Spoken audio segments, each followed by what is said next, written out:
Hello, it's Loprez here. So I was going to be playing some PS2 games, and I've downloaded PCSX2 enough that I thought I might as well just do a quick tutorial before I get it all set up here. So the first thing you're going to want to need to do is make sure you have a PS2 BIOS. There are places where you can get it, but if you're scared of any legal issues, just make sure you download it directly from your actual PS2.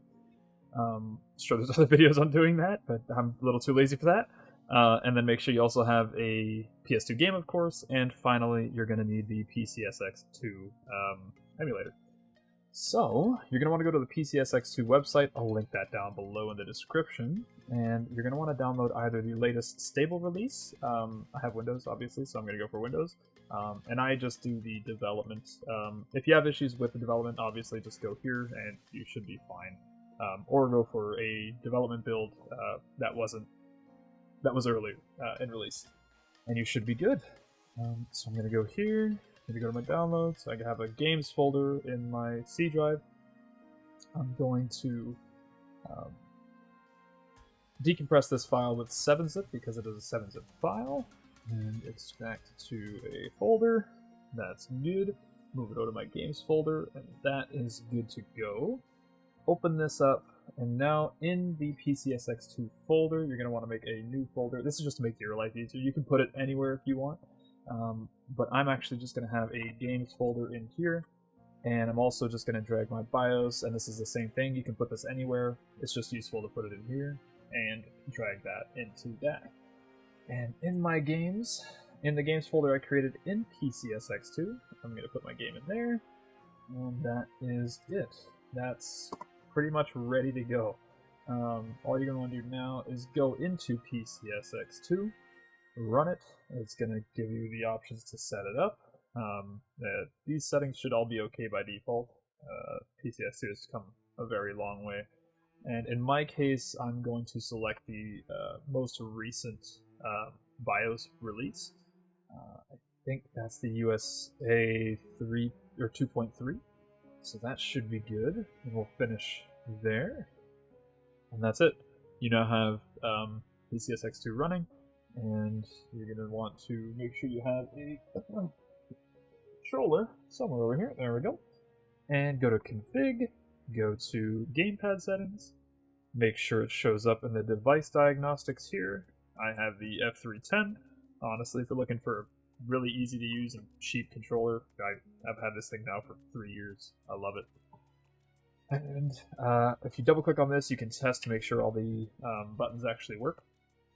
Anytime you click something, it's going to highlight here. So this is the up on D-pad. It's the hat switch, whatever that means. And then in pad 1, you're going to want to configure your buttons. I'm going to go through this real quick. They do have this set up by default. I think it uses the default Xbox controller because that's what Windows sees this controller as. But I'm going to go through it again just in case because I've had some issues before, so I'll fast forward through this.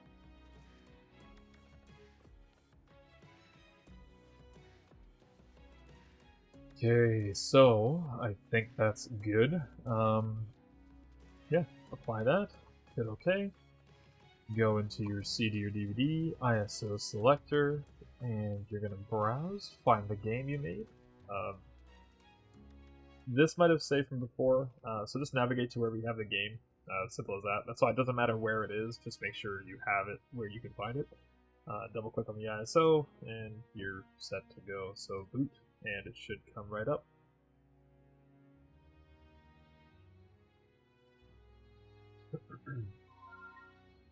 And there we go. And also, quick tip, I did this earlier, but right click on here on your sound settings, go to volume mixer, and just scroll to wherever your PCSX2 emulator is, and just make sure you turn that down, because some of these are going to be excruciatingly loud.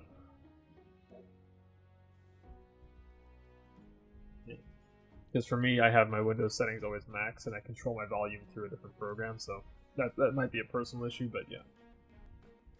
And the other cool thing you can do is you can actually change the aspect ratio with F6, and that will maybe make your experience a little better. So that's good. And the other thing you can do, you can also mess with how the video is rendered with F5. I'm not sure where this is useful, but if you're ever having any issues, you can maybe try this out. Might help some visual bugs. I have no purpose for it because there's only one that looks good. And that is it. You should be good to go. So I'm going to start up a game, just make sure everything works. Typical Zhao Yun. Can't go wrong. Nice.